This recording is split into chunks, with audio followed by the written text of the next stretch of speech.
Hi. It's time for our monthly book haul for the month of June. That is right. Things have been hauled.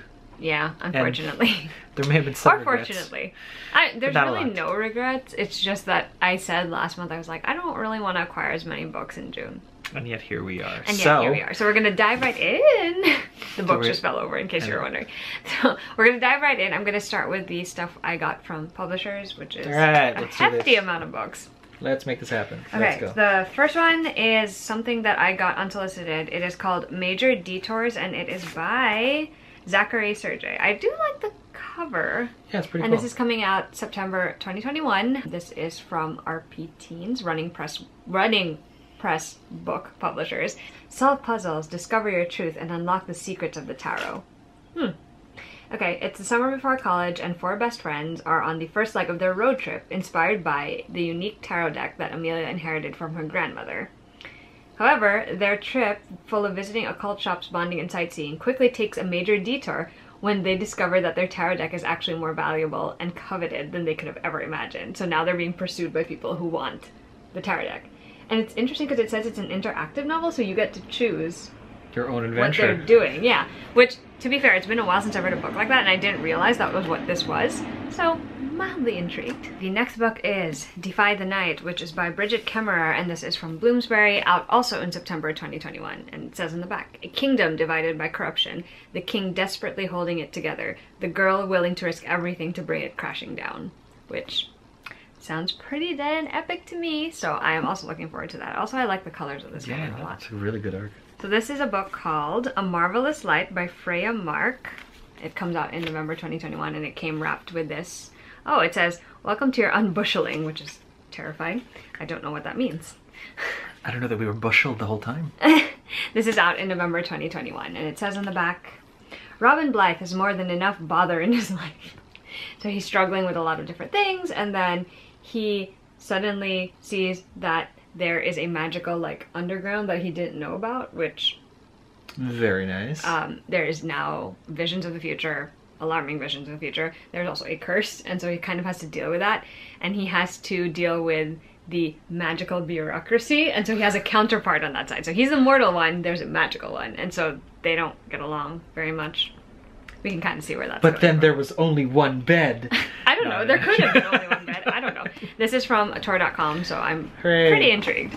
So there's quite a few witch books coming up. More witchy things. The next book is The Witch Haven, which is by Sasha Payton Smith. It is out in August. Wow, that's soon. That's pretty soon. From Simon & Schuster. So this is historical fiction. It's set in 1911 New York City. Ooh. There is a young woman named Frances. She poses as a seamstress, mourning the death of her brother. Everything in her life changes when she finds a man dead at her feet. Her scissors stabbed into his neck, and she does not know how that happened. And then she ends up being brought to a sanitarium, and she finds out it's not actually a sanitarium, but a cover for a school for witches. Nice. So, witchy book, Manhattan setting, school for witches. I think we're good. Yeah, definitely. What else we got? Another witch book. Payback's a Witch by Lena Harper, and this comes out October 2021, and it's from Berkeley. And it says, the witch is back and ready for revenge with a little help from her friends in this fresh, sizzling rom-com. I really don't need to know much more than the fact that it's basically a group of friends and there's witchy payback coming. That's it. There's definitely going to be romance in this one, though, because that's all you need. Pretty much. Battle of the Bands. This is a short story collection. It was edited by Lauren Gibaldi and Eric Smith, and this is from Candlewick Press. It comes out September 2021. So basically it's 15 or 16 YA authors, I think 15 YA authors and one real-life rock star band together for one epic and interconnected take on a memorable high school rite of passage. So they're all connected because Battle of the Bands. Which rock star band? I have no idea. All right, we'll figure I guess we'll find that out. This one is from Walker Books. It comes out in October. It is called Ferryman by Claire McFall and has this cover. So this is actually a myth retelling. It's the Karen myth retelling. I actually don't know much more than that, just that it's a mythological retelling, which is the reason why I wanted to read it. He's a ferryman, yeah? Yeah. Okay. Title. Anyway, they YA'd it, so sure. Yeah, I mean, you know. I mean, I don't know how that would go. Well, we will find out when we read it. This one is also from Walker Books. It is Idle Gossip, which is by Alexandra Leigh Young, another K-pop series. It's also set at a K-pop like academy sort of school thing. So I was telling Mac, Idol is playing in my head. I mean, I've been reading a lot of K-pop YA novels and I've enjoyed them a lot, so I'm looking forward to seeing this take on them as well. Speaking of K-pop, wow, I could not have planned this stack better than if I tried. XOXO by Axio, which I've actually read. So this one is about a young woman. She is a cello prodigy and she really wants to pursue that as a career. So she's been pretty much just like very reserved and keeping to herself and very focused on just that. And she accidentally crosses paths with a guy who actually happens to be a member of one of the biggest K-pop bands in the world. Sweet. And it's a chance meeting. You don't think they're gonna meet again, but then she and her mother end up temporarily moving to Seoul to help her grandmother. And she ends up doing a semester in Seoul, and guess who goes to the school that she goes to? Ba, ba, ba. It's great. This is actually surprisingly wholesome, and I just loved the way that Axie wrote all of the tropes and like the life of a K-pop boyfriend. Like a girl with a K-pop boyfriend. It was delightful. I loved it. Also, if she feels like writing a sequel about other members of this band, I would not be mad about it. There we go. And last but certainly not least of the physical arcs that I own. Also, I could not have planned this deck better because now it's color coordinated. We have The Wild Ones by Nafisa Azad, which has this stunning cover. It's gorgeous, look at It's that. a mesmerizing new fantasy of incredible magic and unbreakable sisterhood. I have no idea about the specifics of this, except that it involves a group of girls getting together over a common cause, and those kinds of stories are always interesting to me, yeah. Okay, I'm gonna quickly talk about some arcs that I got access to. Yeah, let's do that. Some arcs. There's quite a few. Handful. Okay, so we have Well Matched by Jen DeLuca. This is thanks to Berkeley, and it comes out in October. So a pretend relationship gives two friends more than they bargained for in a Renaissance fair rom-com filled with flower crowns, kilts, corsets, and sword fights. This is actually the third book in Jen DeLuca's series that's set at this Renaissance fair. I loved book 1. Liked book 2, didn't love it as much, but I am very much looking forward to book 3 because I have been waiting for these characters to get together since book 1. So, very excited. From Margaret K. McElderry books, Simon & Schuster, I have Our Violent Ends by Chloe Gong, which comes out in November. This is the sequel to These Violent Delights, and it says, Shanghai is under siege in this captivating and searingly romantic sequel to These Violent Delights. Listen, the way the first book ends was kind of it was a cliffhanger, but also not a cliffhanger. Like, I don't know what to tell you, but it left me wanting to know how it was all gonna like wrap itself up. So. And now you're gonna find out. Yeah, I don't think I'm emotionally ready though. Then we have Vespertine by Margaret Rogerson. This is also from Margaret K. McElderry books and comes out in October. And it is a thrilling new YA fantasy about a teen girl with mythic abilities who must defend her world against the restless spirits of the dead. Sure. Because listen, if you're gonna use magic and have to fight against the dead, I will probably read this book. Yeah. Accurate, right? Then we have Edgewood by Kristen Ciccarelli. This is coming from St. Martin's Press, and it is out in 2022, actually, January 2022. It says, no matter how far she runs, the forest of Edgewood always comes for Emmeline Lark. The scent of damp earth curls into her nose when she sings, and moss creeps across the stage. It's as if the woods of her childhood, shrouded in folklore and tall tales, are trying to reclaim her, but Emmeline has no patience for silly superstitions. When she learned her grandfather disappeared from his nursing home, leaving only a milky orb in his wake, the stories Emmeline has always scoffed at suddenly seem less foolish. After searching for him almost everywhere, she finally succumbs to the call of Edgewood, entering the forest she has spent years trying to escape. She finds herself in the court of the fabled Wood King, and she makes a deal, her voice for her grandfather's freedom. Little does she know she stumbled into the middle of a curse much bigger than herself, one that threatens the existence of the life that she has worked so hard to forget. With the help of a handsome and brooding tithe collector, a surly blacksmith, and a lost childhood friend, Emmeline sets out to not only save her grandfather's life, but to right past wrongs and in the process discover her true voice. There we go. I just like the music aspect of that story. Also like curses and breaking curses. Another book that comes out in January 2022 is The Red Palace by June Her. This is from Fievel and Friends. This one is a historical mystery that is perfect for fans of Courtney Summers and Carrie Maniscalco. So it's set in Korea, Joseon era, 1758. So it says, there are few options available to illegitimate daughters in the capital city. But through hard work and study, 18-year-old Hyun has earned a place as a palace nurse. All she wants is to keep her head down, do a good job, and perhaps finally win her estranged father's approval. But she's suddenly thrust into the world of court politics when someone murders 4 women in a single night, and the prime suspect is her closest friend and mentor. So she ends up doing a secret investigation type thing to figure out who really did it because she wants to clear you know, her mentor's name. Well, you do love a good mystery. I do, and it's historical. We have In the Watchful City, which is by S. Kyoyilu. I don't know if I'm saying that correctly. I'm sorry if I'm not. And this is from Tor.com, comes out in August. A multifaceted story of borders, power, diaspora, and transformation. It's set in, obviously, a city. I love the cover of it, and I kind of just couldn't resist when I saw it. Anima is an extrasensory human tasked with surveilling and protecting the city of Aura's citizens via a complex living network called the Gleaming. Although Air World is restricted to what A can see and experience through the Gleaming, Anima takes pride and comfort in keeping Aura safe from harm. When a mysterious outsider enters the city, carrying a cabinet of curiosities from around the world, with a story attached to each item, Anima's world expands beyond the border of Aura to places and possibilities that she never before imagined to exist. But it leaves Anima with a question that throws into doubt their entire purpose. What good is a city if it can't protect its people? Then we have Light from Uncommon Stars by Raika Aoki. This comes out September 2021. Alright. The description is Good Omens meets A Long Way to a Small Angry Planet. It's a defiantly joyful adventure set in California's San Gabriel Valley with cursed violins, Faustian bargains, and queer alien courtship. I mean, you know. Over fresh made Sure, donuts. yeah. Forgot to add the donuts. We gotta have the donuts. Now I kind of want donuts. That's true, me too. Then we have Forest Born by Elaine Audrey Becker. This is out August 2021, also from Torteen. It's a young orphan shapeshifter in a world that fears magic, must risk everything if she hopes to save her only friend. Okay. I like shapeshifters. Yeah. Then we have The Jasmine Project, which is by Meredith Ireland, and it comes out in September. Jenny Han meets the Bachelorette in this effervescent romantic comedy about a teen Korean-American adoptee who unwittingly finds herself at the center of a competition for her heart, as orchestrated by her overbearing, loving family. I mean, sure. Like, Listen, you got another rom-com with family shenanigans. What's not to Can't love? really go wrong there. Almost done. When You Get the Chance by Emma Lord comes out in January 2022 from St. Martin's Press, Wednesday Books specifically.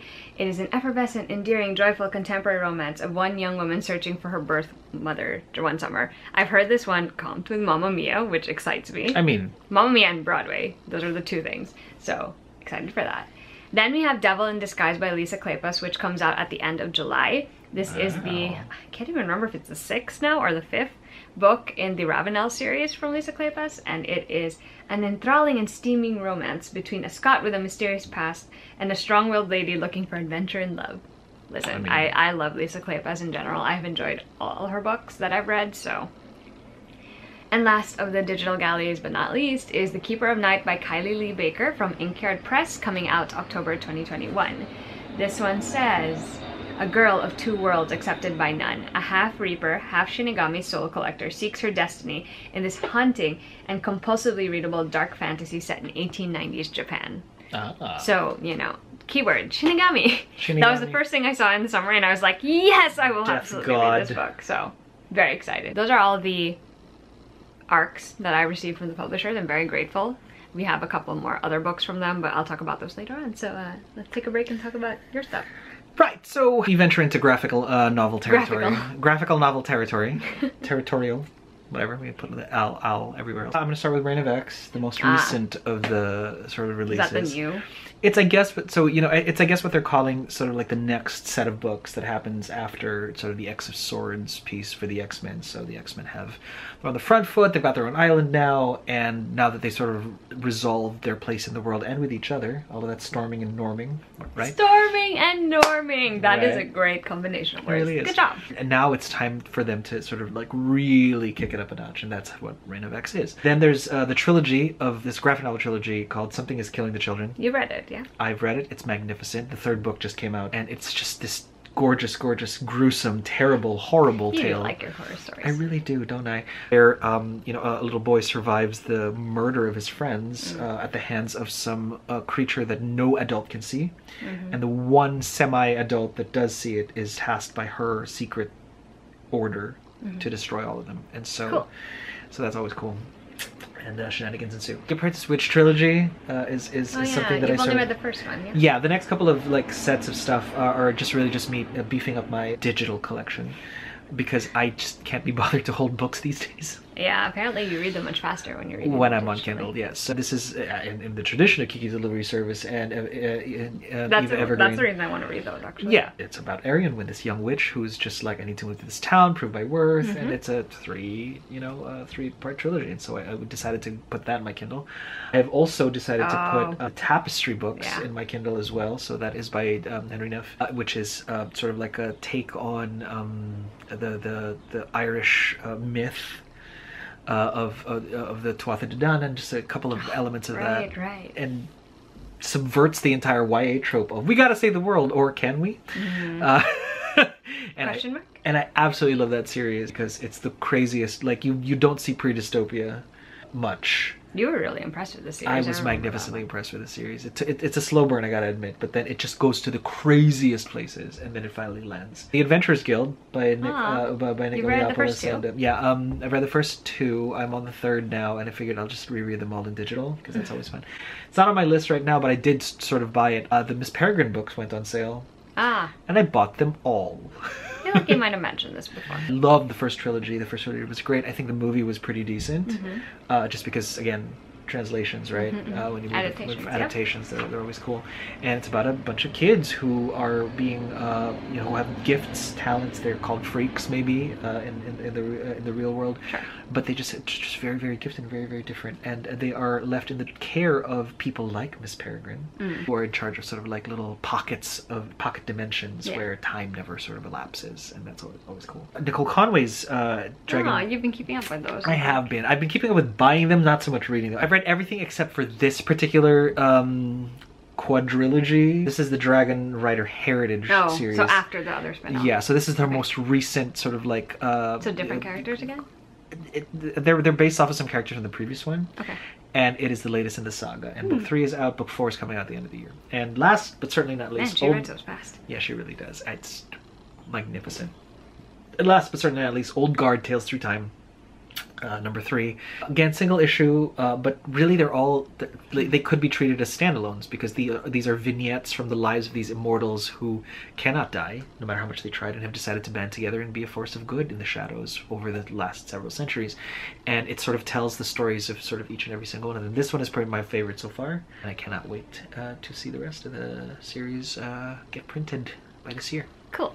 Okay, quick digital continuation of digital hauling before I get to the finished books from publishers that I've received. So the first is The Crown of Gilded Bones, which is by Jennifer L. Armentrout. This is the third book of her Blood and Ash series, and I actually just finished it on the day that we're filming.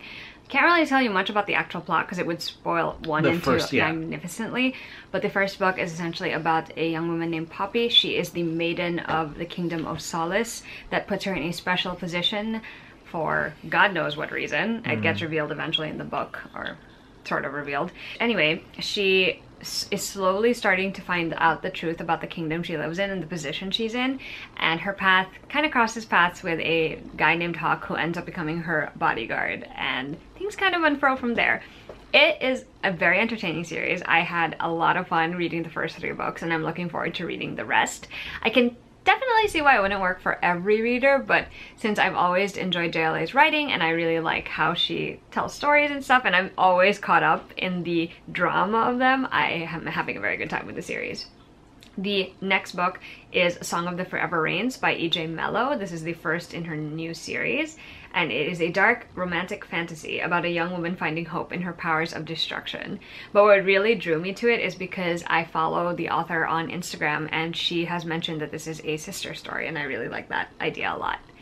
Next is Monsoon Mansion, a memoir by Sinelle Barnes, told with a lyrical, almost dreamlike voice as intoxicating as the moonflowers and orchids that inhabit this world. Monsoon Mansion is a harrowing yet triumphant coming-of-age memoir exploring the dark, troubled waters of a family's rise and fall from grace in the Philippines. So, sounds very interesting, and I love the cover. And last but not least, on Kindle, I got Spoiler Alert, which is by Olivia Dade, and this is the first, I think, in a series as well, a companion novel series. It is a delightfully fun romantic comedy set in the world of fan fiction, in which a devoted fan goes on an unexpected date with her celebrity crush, who's secretly posting fan fiction of his own, which sounds delightful. I love fanfic, as many of you already know, so obviously I have been dying to read this book.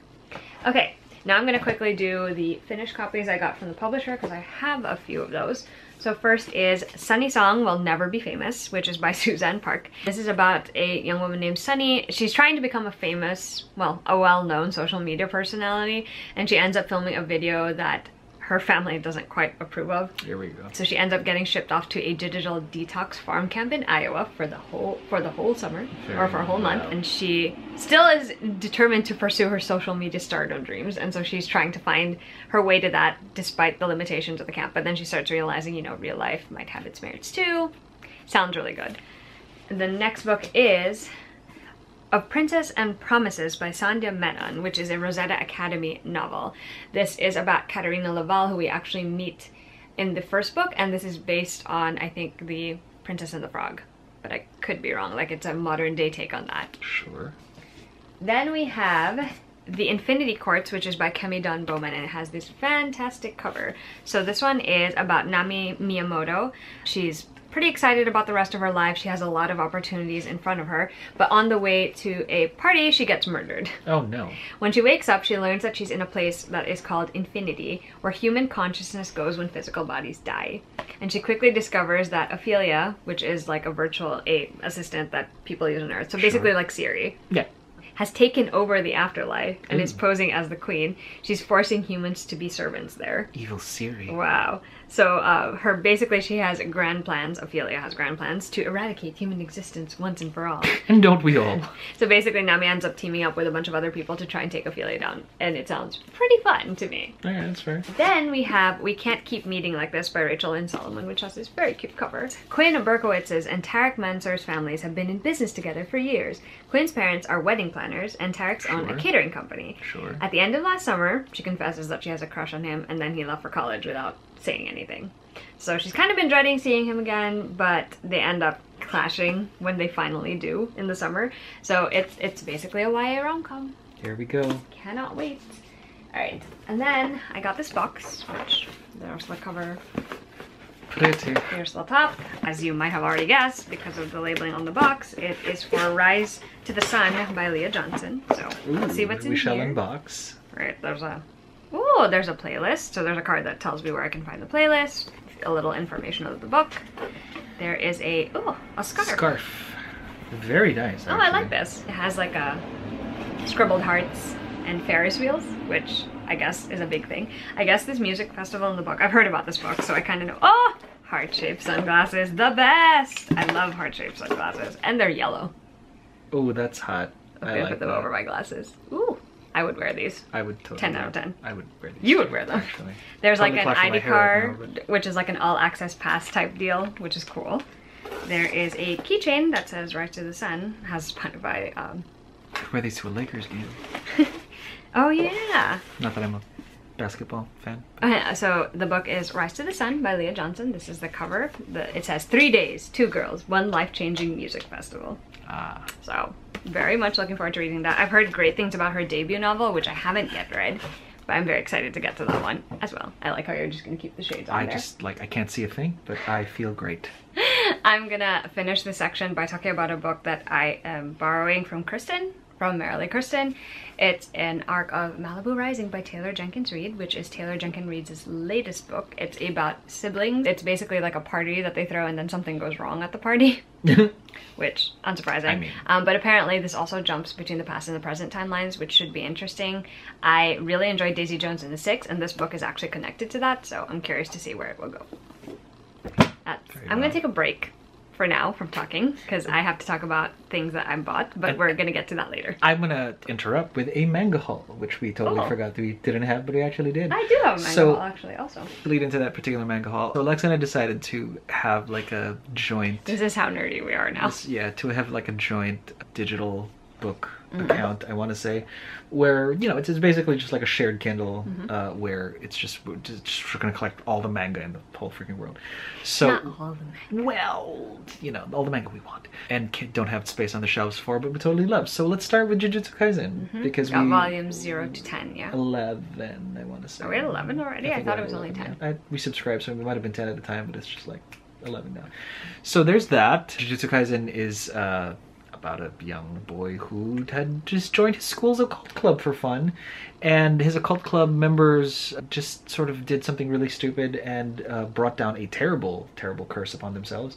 And the people who fix these curses, one of them gets to meet him, he helps him, and in the process he ends up eating the curse and becomes part of the team, or like the organization that takes these curses down. Very, very cool. We love that. We love it. We watched the whole season 1 of the anime, and I think season 2 is coming next year, so thereabouts. So that's exciting. Always fun. I decided to get all of the Kimetsu no Yaiba Demon Slayer. I'm excited about that because I'm not really. Yeah, and technically the manga's done. It's just a matter of getting them into the collected version. So we're up to volume 22 already. Nice. I don't think it should be that much longer. Yeah, it shouldn't be that much longer. I've been saving up all of my gift cards for these. I actually have a gift card too. Right, and so there's that. So we have all of the Demon Slayer manga out so far. Start thinking. I mean, right? And then lastly, but certainly not leastly, Trece by nice. Budget That's and Garibaldissimo is out. Trece is now a Netflix TV cartoon You should definitely series check it out. about a young woman who is the bridge between the underworld and the modern world. It's set in Manila and it's wonderfully Filipino. It's just really fun paranormal shenanigans. It's really, really great. Characters are memorable, really, really fun, really, really good plot. They are releasing the digital versions of the graphic novels piecemeal. Lovely. So we have the first 2. Lovely. And the third one's coming out. Oh, cool. It's funny because Maki said manga and I was like, oh, well, I have 2 things I could talk about. So I mentioned the Given series last month. This is volume 2. It was the one I was missing, so now I can finally read it. And then this is volume 8 for Cardcaptor, which is the collector's edition. I believe there's only 1 more volume I know, we're left, done. and then we will have all of them. We love the Cardcaptor series. It is one of the anime that Maki introduced me to when we first started dating. Yeah, love it. For like all of my almost my entire college life, the wallpaper on my PC was the last frame of the Cardcaptor manga because we just loved it so. Always feelings. Anyway, stares at all the books, overwhelmed. All right, so now we're gonna go to the physical books that we. I ended up with quite a few, but I guess we'll start with So, in case you didn't know, you can actually sell books to Powell's online. Oh yeah. And I was able to do that with a couple of the books that I just, didn't need on my shelves anymore or had doubles of, so I got that and I had store credit. So I was like, what am I gonna buy? So I've been hearing about this adult fantasy series for a while now. And one of the people I follow on Instagram specifically has binge read the entire series and loves it. So I was really curious because I've been enjoying adult fantasy a lot. I just read it a lot slower than YA fantasy if it's not like Jacqueline Carey, that type of thing. So I picked up a copy of Malice by John Gwynne, and this has a bunch of characters, and the tagline for it is "The world is broken and it can never be made whole again." And it says, "The banished lands has a violent past where armies of men and giants clashed in battles. But now giants stir anew, stones weep blood, and there are sightings of giant worms. Those who can still read the signs see a threat far greater than the ancient wars. For if the black sun gains ascendancy, mankind's hopes and dreams will fall to dust." So It sounds quite grimdark, which is not something I usually read. I don't know if it's actually grimdark. It just sounds very grimdark because it sounds like, there's no hope left. But I'm very, very curious about the series, so I'm looking forward to reading it. I also picked up 2 books in a series that I need to continue on with. So I picked up Blood Witch and Witch Shadow by Susan Dennard. These are 2 books in the Witchland series. This is the 3rd book and this is the 4th book. This one just came out this year. Nice. I'm mildly annoyed because the spines don't match now. Oh no. Anyway, we'll fix that later. The Witchland series starts with Truth Witch, and it basically begins with 2 best friends, Isolde and Safi. They end up having to go on the run, and then they end up separated in the first book. And it kind of opens up a world where a lot is going on with a lot of different people, and both Safi and Isolde have to deal with a couple of underlying secrets and budding wars that are going on, budding political problems. The series continues on from there. I've only read the first 2, but I do intend to read the rest of it. I'm reading it with my friend Danica later in the year, which is very exciting. We have a couple of new release books, so we're gonna talk about them now. So we have The Wolf and the Woodsman by Ava Reed. This is what the cover looks like, and this is also an adult fantasy. Also, it had some pre-order. Ooh, very nice. I like that.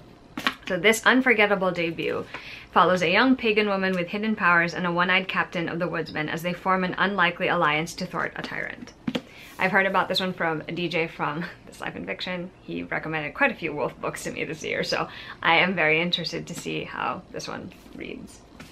Then we have One Last Stop by Casey McQuiston, which I bought on the latest trip I had to the bookstore with my friends. This is Casey McQuiston's second novel. It is set in New York City. It is about a girl named August who's kind of trying to figure out her life and what she wants to do and sort of sever her past from her, like her past life from her. And she meets a girl named Jane on the Q train and finds out later on that Jane is actually stuck on the Q train. She is stuck on the Q train. She's been stuck on it since the 70s, 80s. Oh my God. And so the story has a slight magical realism aspect, but it was very, very good. That is bananas. Then we have The Nature of Witches, which is by Rachel Griffin. This is about elemental witches, but let me just read you the summary. For centuries, witches have maintained the climate, their powers peaking in the season of their birth, but their control is faltering as the atmosphere becomes more erratic. All hope lies with Clara, whose rare magic is tied to every season. In autumn, Clara wants nothing to do with her power. It's wild and volatile, and the price of her magic, losing the one she loves, is too high, despite the need to control the increasingly dangerous weather. In winter, the world is on the precipice of disaster. Fires burn, storms rage, and Clara finally accepts that she's the only one who can make a difference. In spring, she falls for Sang, the witch training her. As her magic grows, so do her feelings for him, and she's terrified Sang will be the next one she loses. In summer, Clara must choose between her power and her happiness, her duty, and the people she loves before she loses everything. Wow, that's But also, harsh. Can we just talk about how pretty this actual hardcover is? Oh, it's a gorgeous. stunner. But yeah, I'm very excited to read this book. Butterflies and constellations. I love elemental witches, I love elemental magic, and I love that it's seasonal too, so I'm very much looking forward to reading that one. This one is also a 2021 release. Rosaline Palmer Takes the Cake by Alexis Hall. In this scrumptiously tender, laugh-out-loud novel, single mother Rosaline Palmer is determined to bake it until she makes it to the top of Britain's favorite feel-good baking show. Gives me great British Bake Off vibes, so well, that's here for it. Hamnet by Maggie O'Farrell. So this is set in England in 1580. The Black Death is sort of taking all over the place, yeah. Yep. It says, the end of days is near, but life always goes on. A young Latin tutor falls in love with an extraordinary, eccentric young woman. Agnes is a wild creature who walks her family's land with a falcon on her glove, and is known throughout the countryside for her unusual gifts as a healer, understanding plants and potions better than she does people. Once she settles with her husband on Henley Street in Stratford-upon-Avon, whose birthplace is that, you might ask? She becomes a fiercely protective mother and a steadfast centrifugal force in the life of her young husband, whose career on the London stage is just taking off when his beloved young son succumbs to sudden fever. It's a Shakespeare story. She's married to Shakespeare, and it's their son in the book, so I'm very curious about this one because I've heard nothing but good things. Interesting. And then I got a Drop Caps edition, the letter Z, for The Shadow of the Wind, which I actually read and really enjoyed last month, so had to have it for my shelf. I also just really like. I like the quote they picked too. It says, "Few things leave a deeper mark on a reader than the first book that finds its way into his heart." Oh wow, That's a good quote, right? That's a great quote. And then I also got, this was also from the credit that I got at Powell's actually. Sure. The Traitor Queen, which is by Daniel L. Jensen. This is the sequel to The Bridge Kingdom, which I have not yet read, but is on my TBR for August, tentative TBR for August, tentative possibility pile for August. I don't really want to know much about this, so I will not be able to tell you anything, unfortunately.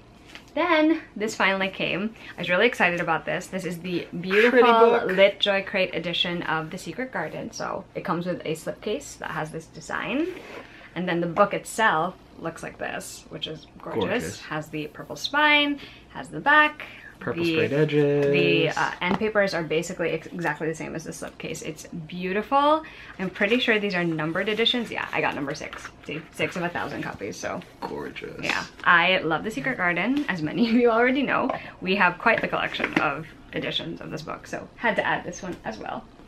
Then the Illumicrate book for May, I want to say, was The Jasmine Throne by Tasha Suri. So they had a hardcover version in the box. It has this beautiful vine detailing on the side there, and then if you actually open the book, it comes with a print. It says, foil. "Together they will change the fate of an empire," which is stunning. The actual version that gets printed in the US is a paperback, so this is actually quite unusual. It also comes with this art and the letter of the author on the back, and it also came with a pin. Ta-da! Very nice. So very fun. Oh, so the next thing I bought is a box set, and I bought it because it went on super sale, and I was like, finally can buy it after like years and years of wanting to own it. And this is a box set that contains books 1 to 8 of the Amulet series by Kazu Kibuishi, because I have read books 1 to 7. 8 is the only one I have not yet read, and I kind of wanted to reread it, but I had borrowed the first 7 from the library. This is about a brother and a sister, and they kind of end up having to face down quite a few enemies, if I remember correctly. But I'm excited to reread this because now we have the box set, which is cool. Is that the last book in the series? I think book 8 is the last one. I could be wrong though. I got a Fairy Loot box. Ta-da! I don't actually know what's in it because we're gonna find out. Oh, it's gonna be a party. Good stuff. This is the look at the art. The art looks great, and the theme was spellcraft. Spellcraft. All right, so keep yourself hydrated as it slowly starts getting warmer. Okay, so this is the first thing for the summer with this beautiful tumbler inspired by the Throne of Glass series. Oh, I did not know that. Hold on. Oh, from now until the wait, I'm getting emotional, and I don't want to be emotional. So the tumbler says, "From now until the darkness claims us," which, if you've read Throne of Glass, you know what's what. Darn it.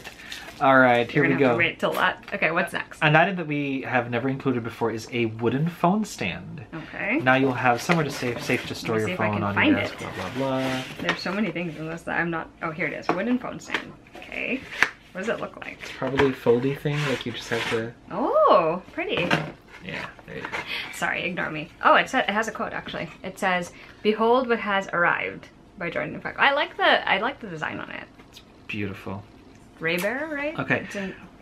So very summary. We've included coasters in the past, but we've never included foiled coasters before. How fancy. I know. Hold on. Let's see what the foils are. Oh, they are foiled. By who are they? They're the characters in Serpent and Dove by Shelby Maharan. That's right. Featuring artwork by the wonderful ARZ28. Look at that. That's really cool, actually. That's gorgeous. They're so pretty. I have not continued on with that series, unfortunately, but... Okay. Check this out. Not sure what to read next? The TBR game, an item we've never included before, will help you decide. Is this it? The dice? It says reading list game. Yeah. Oh. Oh, there's dice. Okay, so there's a pouch, and I think in the pouch, okay, it has numbers. There's an iron D20 in there, I want to say. Yeah, and then it gives you a notepad. So I guess you're gonna write the titles and then just roll the dice. That's fun. So. That is fun. Maybe we should do that. Whichever number you roll, that's the book you read. Maybe we should do that just for fun one This time. item brought to you by Team Fairy Loot. So thank you, Team Fairy Loot. I think we should do that. I think the D20 is an ingenious. I think we should do that in like August or something. I know, right? Art prints are one of our favorite stuff. So this art print features characters from The Crave by Tracy Wolfe. Yeah, I like the girl with pink hair. Right, and it's illustrated by Grace Schuart. See, I like the girl with pink hair look. Oh yeah, it's gorgeous. So, pretty cool. Collectible tarot cards are the 9 and 10 of Wands. They are designed by the very talented Morgana Anagram, and are inspired by Serpent and Dove by Shelby Maharan. I could see that. They're very pretty though. See? Beautiful. Speaking of which, we might have an entire tarot deck already. Of course, the book featured is which still comes in the pouch. Let's let it be revealed. Okay. As if you don't know, but pretty cover. Look at this. Yeah, so this is not what the normal cover looks like. I know, this is Witches Steeped in Gold by this is Shannon so pretty. Smart. This cover, this is not the cover I'm familiar with. Oh, and yet look at that. That pattern also continues here and here on the edges. And then this dust jacket, as usual, just gorgeous. Fire! Oh my gosh! Look at the dust jacket. Damn, they both look kind of badass. Let's be real. Right. Yeah. Okay. Does it have a summary for you on there? It's a Jamaican-inspired fantasy about two enemy witches who must enter into a deadly alliance to take down a common enemy. Whoa, that sounds pretty epic. I kind of think that's great. So it's got the good stuff, right? Wow, the dust jacket was by Unicify. That art. Yeah. Right. Foil embossing is on the case. Ribbon bookmark, signed by the author. Right, so man, look at the art that came with it. Yeah. And the character art, there you go, is a print by Bloody Damn It. I wonder, maybe this is the guy that they're going against? I would, yeah. Or they're going for it, like we don't know. But he does look a little pretty though, I wasn't anticipating it looking this pretty. This was unexpected because the title's not even printed on here. It's printed on the side. That's gorgeous. So, I like that. Really pretty. I'm really excited about also like the fact that they are enemies, but then they have to team up. It's magnificent. I mean, I'm ready. So that was a pretty book, but we can continue on with pretty books, so you might want to start with... That's right. We're going to start with this beautiful Shadow and Bone slipcase. Yes. This is the, how many anniversary edition? I don't know, it's just a collector's Either way, it's a collector's edition. And it's got this white slipcase right here with gold foil, right? Because that's absolutely lovely. It's got that little thing here, so when you pull the book out, there it is, right? So worthy of a sun summer. Look at that foil. Nothing too special on the sprayed edges and stuff, but there is like a little bookmark ribbon. So wow, maps throwback, of Ravka, the maps of Ravka are gorgeous, right? Throwback. And you've got like these I like little how the pages borders. designed, yeah. Yeah, there's borders on the thing. That's pretty. Yeah, that's really, really great. Thanks to our friend DJ for this, because he DJ. actually gifted it to us. So right, and it's a perfect addition to our shelves. Except now I'm gonna have to figure out where to put it, because you know, problems. Indeed. All right. But that's beautiful. Last but certainly not least, we have the Infernal Devices. As you can see here, it's a slipcase. Yes, from Illumicrate. From Illumicrate, right? It's got this little kind of like foily thing going on for it, and inside are these 3 gorgeous copies of the Infernal Devices. I'm obsessed with the colors. All of which have sprayed edges and these little gears, because devices, and quotes on the back. So I start with that one. So let's start with Clockwork Angel, right? This is your true self, Tessa. This power is who you are. So that's obviously pretty. And then you've got Alexa's favorite color right here. Because look at it, it's just gorgeous. I have a shirt that's in this color apparently, and that is my favorite shirt of yours. We live and breathe words, right? Beautiful, so that is Clockwork Prince. A lot of breathing in there. And then lastly, In Your Eyes Alone I Found Grace. That's on Clockwork Princess. He cries. That is gorgeous in context. So but it came up with some other goodies. But there's some stuff in here too that's awesome. So let's start with this tiny little thing here. We've got little plastic standees of, this is, boy, this looks like Will. The swagger alone. That has to be Will. And then they better have all 3 of them in there, because that would be. You've got Jem right here. Oh, my baby. And of course, lady never got to pick herself. Never had to pick. Never had to pick. This is Tessa. Life made her pick. Life made her pick, and she didn't have to in the end. All right, so there's that. We got more stuff here. Oh, I like this one. Ooh, look at this. This is... It's like a book pot. A book pot of the Shadowhunter Codex.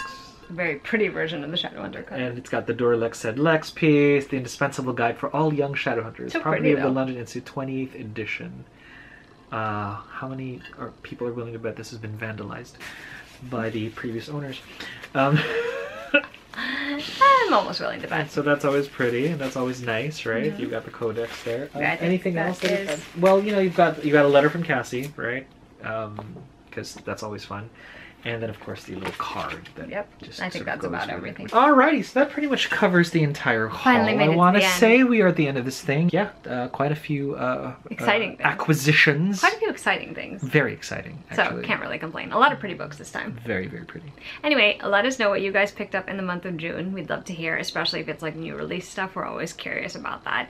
And let us know which of the books in this video, of the ones we haven't read or you haven't ever seen us talk about, you'd like to see us talk about, because then we'll know what to prioritize. Agreed. You know, if we ever let our moods not dictate our reading, which rarely happens these days. Anyway, we hope you guys are doing well, and we'll see you guys with a new video soon. Bye!